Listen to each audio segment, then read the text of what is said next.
Hey there, everyone. I'm Vickie Howell.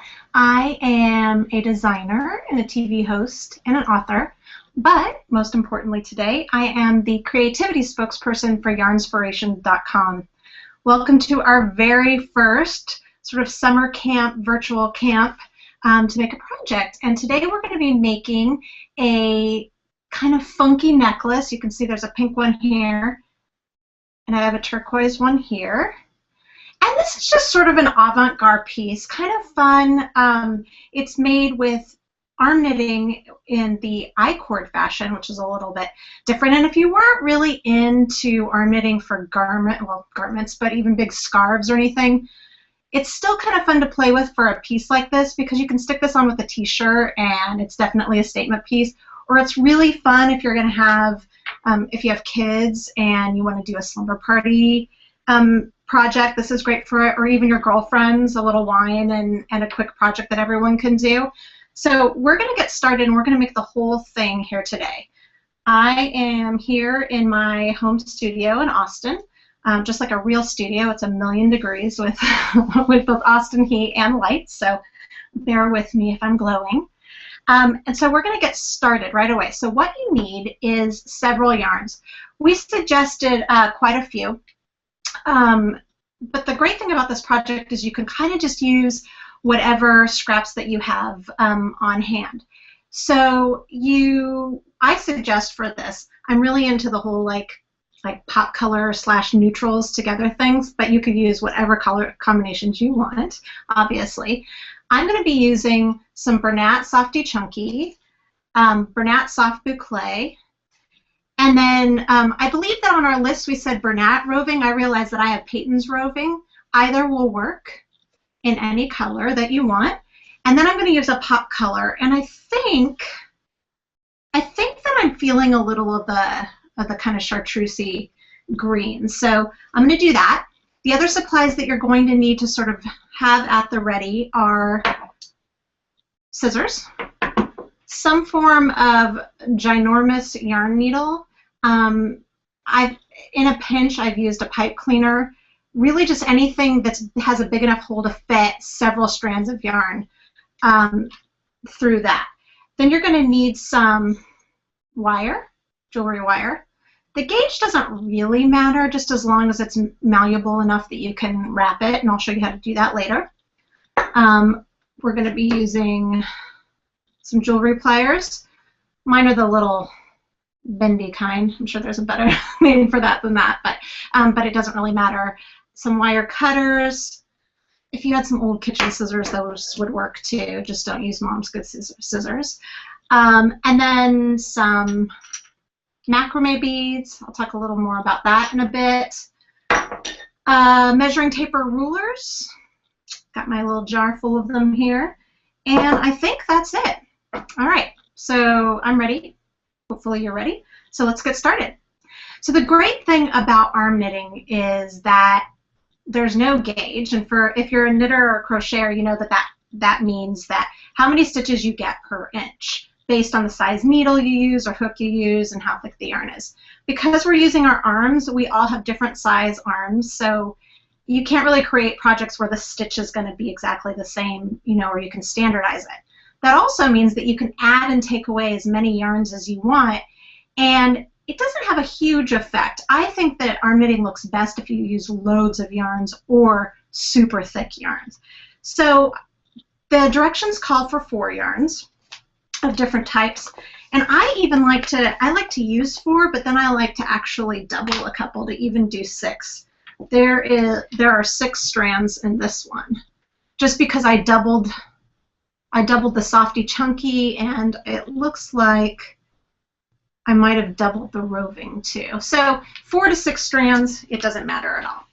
So our first thing that we're going to do is remove the labels. I think it's easier. You could pull the ends from the center ball, but I find, especially with roving yarns, because of the halo from the wool, it could end up getting caught up, and so I just pull it out from the outside.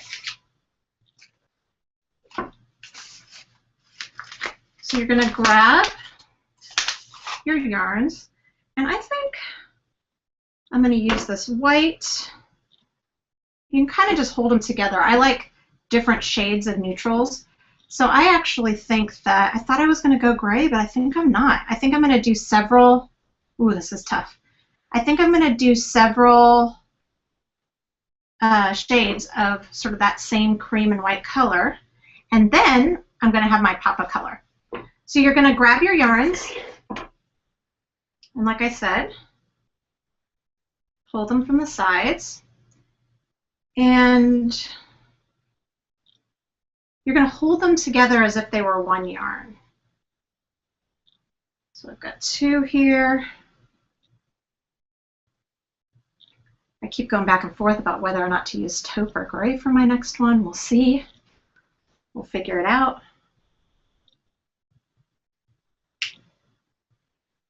Okay, I'm using this Bernat clay. I don't know if you can really see it.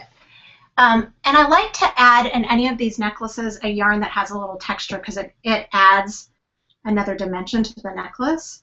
The cool thing with this is that you could add like strands of sequin or chain or really anything that you can that you'd be able to knit with. You know what? I am gonna use gray just so you can see more of the strands. Ditch that guy.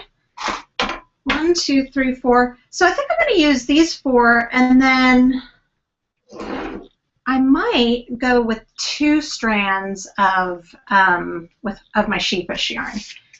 And there's a couple ways you can do that. You can get 2 balls of yarn if you have it laying around, or you can pull the other one from the center. That was not my best pulling job, but live broadcast. And you can use one from the center and one from the end and double strand it like that. Okay, so we are all set up. Everybody good? Ready? And I think that you're able to ask questions at the same time. I'm looking, it looks like they're up, but I can't tell. So if you're trying and I ignore you, it's not because I'm ignoring you. It's because this is actually our first time doing this, so we are learning as we go. Okay, the first thing that we are going to do is we're going to make a slip knot, but we want to make sure to leave a significant amount of tail because we'll be using that for our necklace later.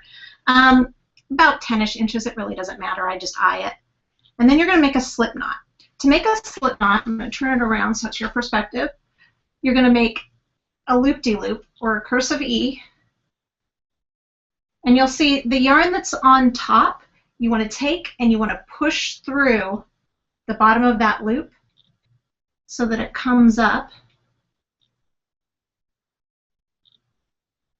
and you've created a slip knot. And any of this that you miss, obviously you can watch this again on YouTube, but I have several videos on yarnspiration.com that are showing how to do a slip knot, but really how to do anything involving arm knitting, which is the technique we're using here. So feel free to jump on over there later if you have any questions. Okay, so we have got a slip knot. We're going to slide it on our right hand. Actually, your dominant hand. It really doesn't matter for this project. So then what we're going to do is we are going to cast on 3 stitches. For this particular project, since you're going to see both ends, I like to use what's called a long tail cast on. This is honestly going to be the hardest part of the whole project, so after this it's smooth sailing. All right, so you'll see, and I'm actually going to make my tail just for this video just a little bit longer so you can see, in case I have to do it again. Okay, so you can see you've got the working yarn, which is connected to the balls, and your tail right here. So what you want to do, I'm going to turn around so you can see, is you have them both hanging down, and you want to grab both the tail and the working yarn, and then you want to separate, and you want to make sure that you're holding them in your pinky finger and your ring finger, and then you separate those 2 strands, the tail and the working yarn, like that, right? If you're doing it right, then you bring your hand down. If you're doing it right, it looks like a little slingshot, or kind of like a little heart. Okay, from here, you're going to take your pointer finger or the next 2 fingers, it doesn't really matter. You're going to come up under this loop over the strand that's around your pointer finger and pull through. And this right here is your stitch. That's your first stitch. We only need 3, so you only have to do this once more. Okay, so again, I set up, I hold, I separate, pull down. I'm going under this loop that's around my thumb, over, pulling the one that's around my index finger, pulling that loop through. I take that loop and I place that on my wrist. And that's it. So we have 3 stitches, which is all that we need for this particular project. Okay, so now we're going to start arm knitting, and we're going to arm knit 1 row. So to do this, all you do is, I'm going to turn around again. You're going to take the yarn and you're going to push it through the loop on your hand. And the first row is a little persnickety. Now you'll see the old loop, it falls right off. This is the new one. It now goes on your opposite hand. If you look like this, you're doing it right. If it feels awkward, you're doing it right. Okay? So then I like to give it a little bit of a tug. You're going to go to the next one. Wiggle, waggle it off. You're going to pull that working yarn through. Let me get closer so you can see it. And place the new one on your wrist. Okay, so then the last one, pull it through, place the new loop on your old one, I'm sorry, on your opposite arm, and this is what it looks like, okay? So now, from here, this is your first row that you've worked.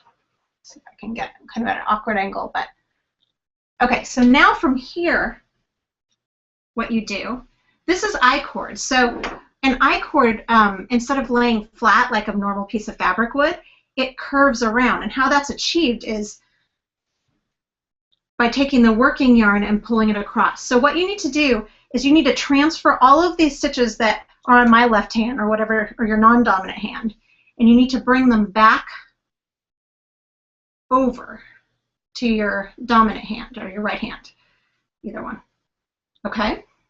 So I'm back where I started from, but if you'll notice, the working yarn is down here on this last stitch, the one that's closest to my elbow.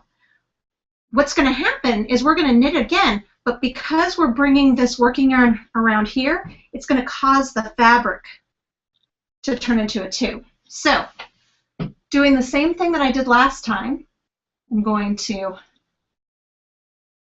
bring that stitch through, transfer,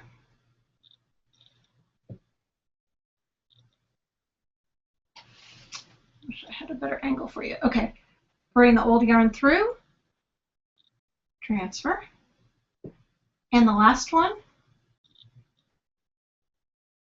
over. Okay, and you can kind of see a little bit, it's a little bit hard to see, but you can kind of see that a tube's forming. So you just need to repeat that until your piece measures about 12 inches. So we're going to transfer our stitches. And this one I'll just do facing you. And I just honestly just let your yarn fly wherever it goes. Okay, so bring in my yarn around the back, transferring it. And I like to give my working yarn a little tug every once in a while. And it's going to look all crazy. That's just how it goes. Don't worry. You're doing it right.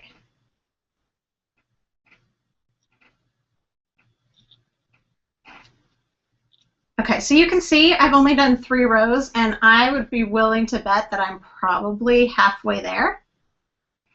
So work amongst yourselves for the next few inches. Okay, so I'm just going to keep transferring.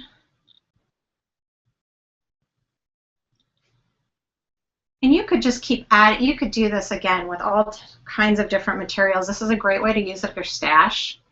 I always like that. If you need a little pop of color just to go with all of your plain t-shirts, if you have sort of like a mommy wardrobe, which I tend to end up having, you know, plain shirt and jeans or whatever, this can kind of make you feel like you're a little more razzle-dazzle. And definitely fashion forward, because there's nothing subtle about this guy. Oops, I almost forgot to transfer it over. So I got to transfer all of my loops. And keep on working.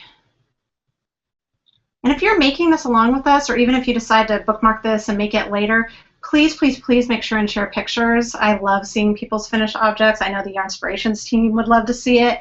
You can either post them on the Yarnspirations Facebook page, or you can post them here through Google, of course, or post them really anywhere with hashtag Yarnspirations. You can see it right here. And we will check it out. You can also hashtag, or excuse me, tag Vickie Howell,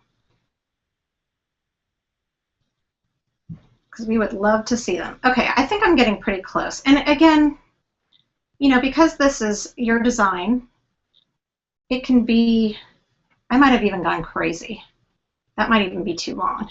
So I'm going to see. I'm going to grab one of my measuring tapes. Kind of just leave it here. Okay, so mine, I went an inch too long. So I want to show you, which doesn't really matter, but I think it's a good idea to show you how to rip it out if you have to. If that happens to you and you're not happy with it, and I actually might even want mine shorter than 12 inches, it just depends. All you do is you unknit it. So you pull out. You just go into the stitch, the row below, and pull that working yarn out. Switch it over. See here? This is the old stitch. You're going to just drop the other one. Okay, so I'm going to measure again because these rows are so huge. We might be done. It's a little bit challenging measuring stuff while you're, yep, that was perfect. That was perfect. Okay, so good. So we're done. So now what we want to do is called binding off. And so to bind off,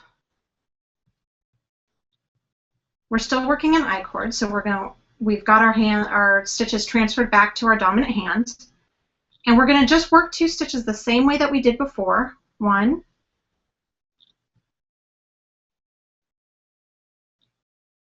2, and then from here we take the second stitch, which is the one that's closest to your elbow, pull it over the first one and let it drop off. Give it a little tug.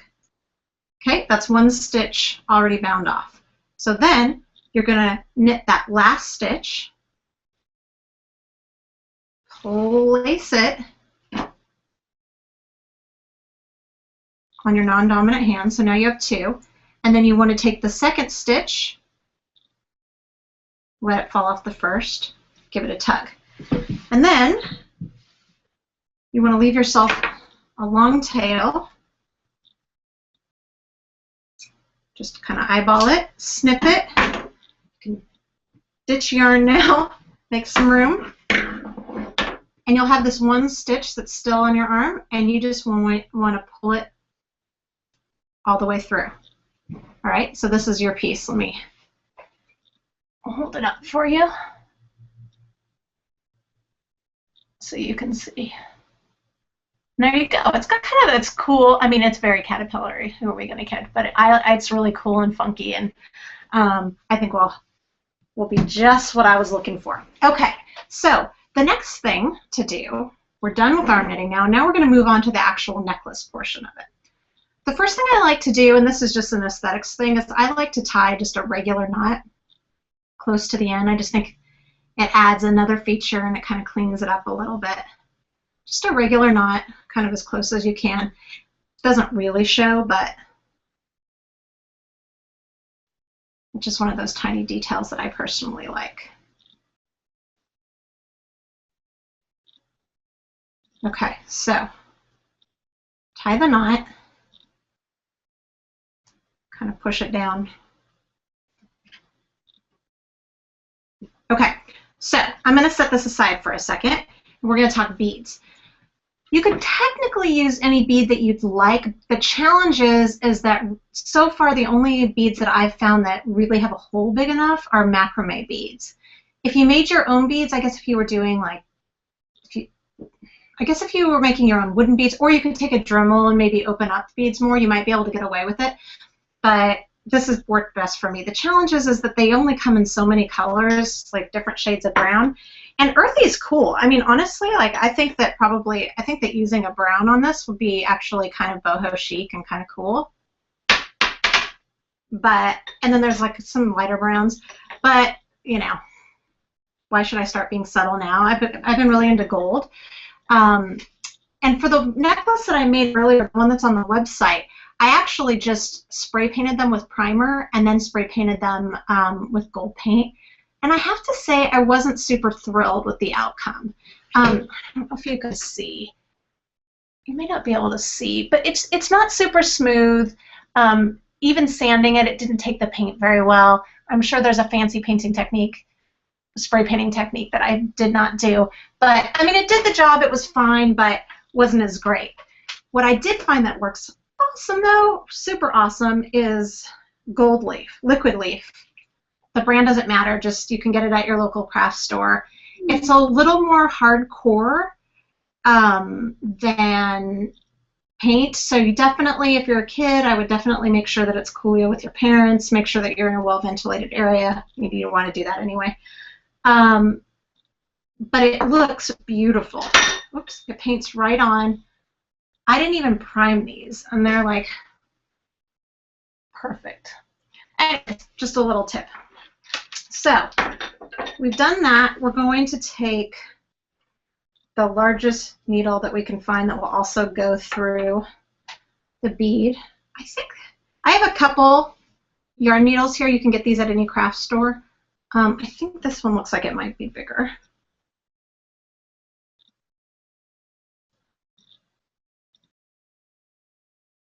So you're going to attempt, which sometimes this part may not be pretty on camera. You're going to have to basically just shove all that yarn through. That wasn't so bad. Shove it all through, and then take your bead and string it through.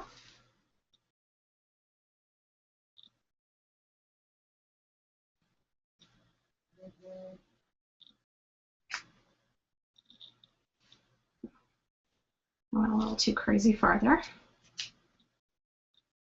Okay, so then once it's off, or once you've gotten it all the way down, you can ditch the needle. I like to tie another knot. I just feel like it secures it.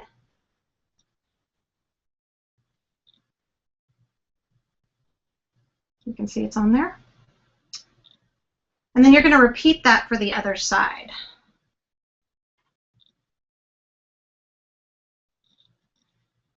So, it's so funny because roving yarn blooms, which means it kind of grows to fill its space in a way. And so it's a little bit thicker on this side. It must be feeling more bloomy. Okay, so I got mine through. I've got my other bead. Putting it on.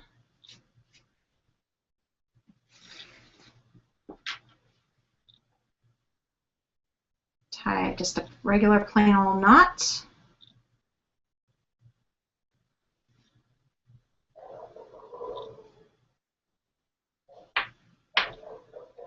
Okay, so I've done that. Now from here, there's a couple things that you can do. On some of them, I've braided this before. That's kind of fun for a little extra thing. But I think I'm just going to leave it and let it go. So at this point, we need to kind of figure out length. So you're going to kind of hold it up to yourself, and it just depends on where you want to wear it. I think that this is probably good for me. So I'm going to go ahead and get rid of some of this yarn. As you can see, you know, not being super accurate, doesn't really matter. So we're down to here. Now, I actually should have said this before I cut it. If you don't want to do the jewelry portion that I'm about to dive into with the jewelry clasp, you could ditch it all. You could tie it in a bow, wear it, be perfectly fine. You're good to go. If you do feel like venturing into jewelry land, though, you need to grab some wire. And we're going to wire wrap to create.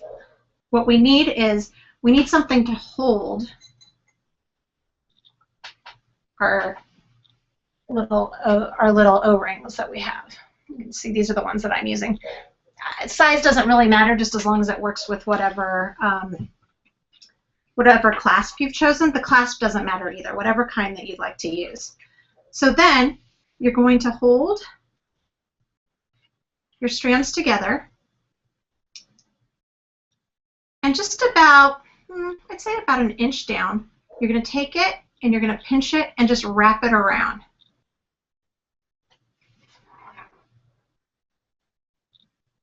It doesn't have to be perfect. The object is to just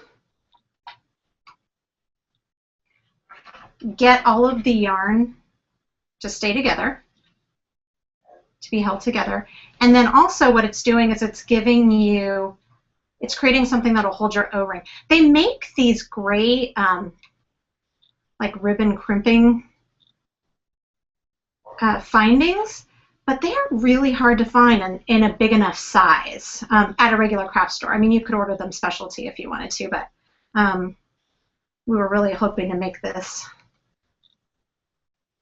project as accessible as possible. And I mean, honestly, if you're like me, I never plan that far ahead to think about I'm going to,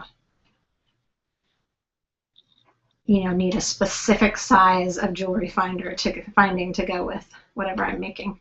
All right, so as you can see, I'm super quick and dirty about it. I'm not being precise. I just want to keep just wrapping until it's bound.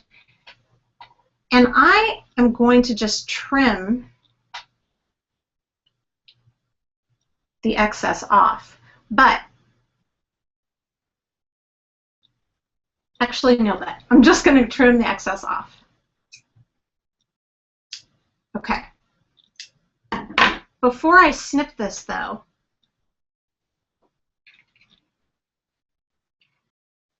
I'm going to make kind of a little tiny loop.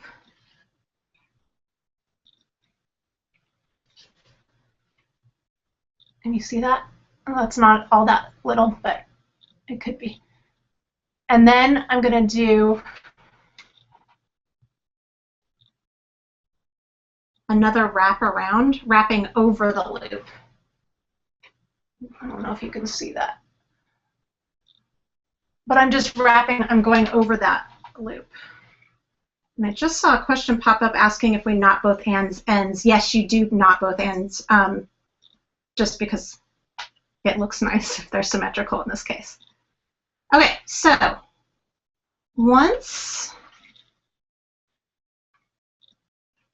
you're done there, and I actually like to take my jewelry pliers, and it actually is probably a better idea. Maybe I'll do that on the other end. If you use your jewelry pliers to tug as you go, because it gets a little bit firmer. And then I actually like to mush it a little. No real reason. I just like to. Okay, so you're going to cut.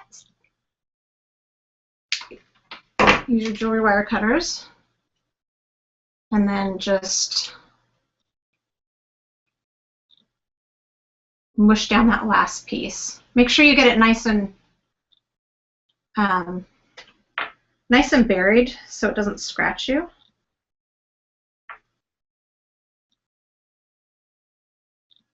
Okay.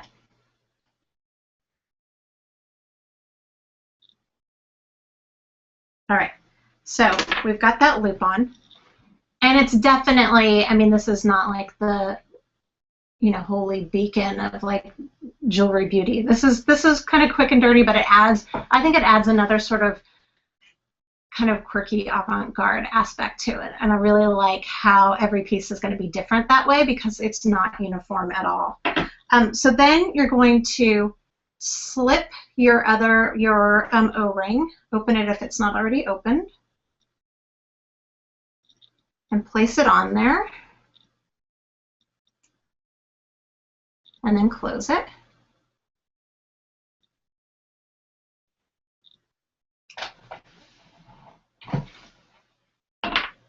Coming at you again. So that's on there. And now we got to repeat the process on the other side. So we're taking our wire, giving it a little twist. I kind of think of it, you know, the bread ties on sandwich packages. I kind of think of it like that, like just really give it a good twist at the beginning. And then wrap it around. And I mentioned this before, it actually looks a little bit cleaner if every once in a while you use your jewelry pliers and you give it a tug. Gets it a little firmer that then you'd be able to get it with your own fingers. Does anyone have any questions? I can kind of peek over and see them. Looks like we're doing well so far. The full list of the supplies is on yarnspirations.com. You can just click on the blog and we've got the whole list for you right there. All of the yarns are also available right there. You can get it just in, you know, a click and you're done pretty much. Okay, I just made a hot mess, so I'm going to unwrap a couple wraps and then keep going. That will happen.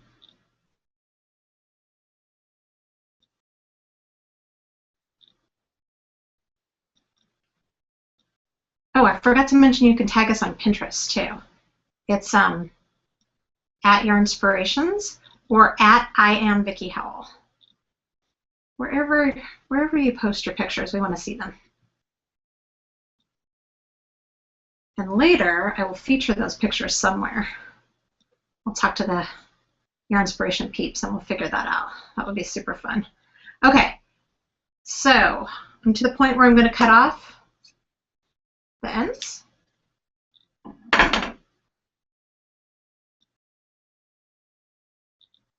And I'm going to make my little loop-de-loop again.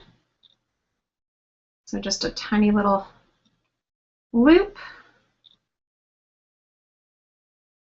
And honestly, I've even done this before where I've forgotten to do the loop and I kind of could just shove the O-ring into, you know, any opening I could find on the wire, and it worked totally fine. So if you're feeling less zesty, by all means go that route. All right, this one is not cooperating, so I'm just going to smush it. That's just what I'm going to do. Alrighty, so I've got my little O.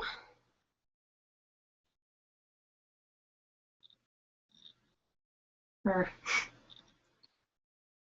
was not really an O, more of like a crazy doodle. You know what? I'm going to have to bring this down so I can see it better. Okay. Got you, you little bugger. All right, so then make sure that you kind of scrunch it in, give it a nice little smush with your pliers so that it doesn't scratch you.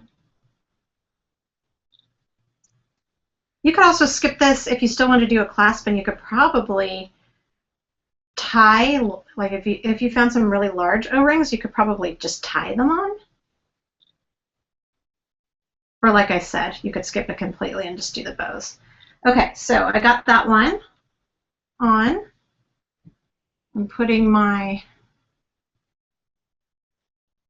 O-ring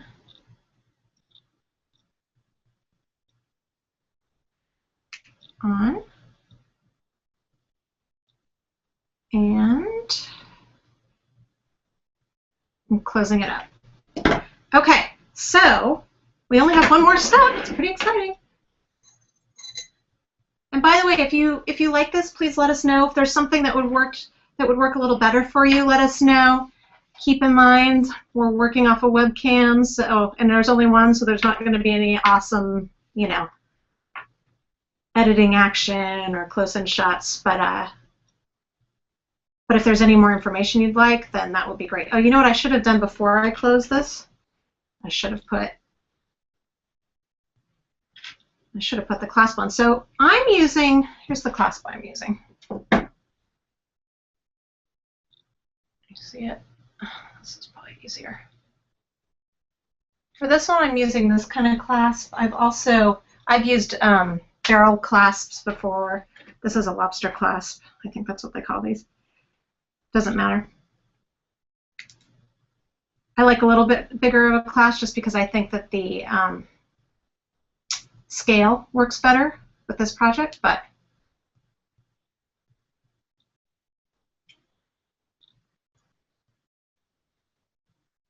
okay. Well, guess what, folks? So we're done. All right, so that's all there is to it. Now, all you have to do is put it on. You can see I've got this great avant-garde piece, kind of fun and crazy, but you know, we are fun and crazy over here. And it was easy. We did it in like 30 minutes, 30-minute project, scraps, great yarn. You could do a different one for every outfit if you wanted. And a lot of fun. I hope you enjoyed it. It was really great to be here in my home in Austin and be able to kind of see all of you virtually. Like I said, please go to yarnspirations.com. You can see more videos that show a ton of tutorials, and if you've got any questions, make sure and post them, and we will get back to you as we can. Please pass this along, share it on Google+, post it on Facebook, share your friends. It will be on YouTube, so people can watch and make as they want. Anytime in your jammies, that's the best kind of making. All right, everyone, I had a great time. It was nice seeing you. Take care.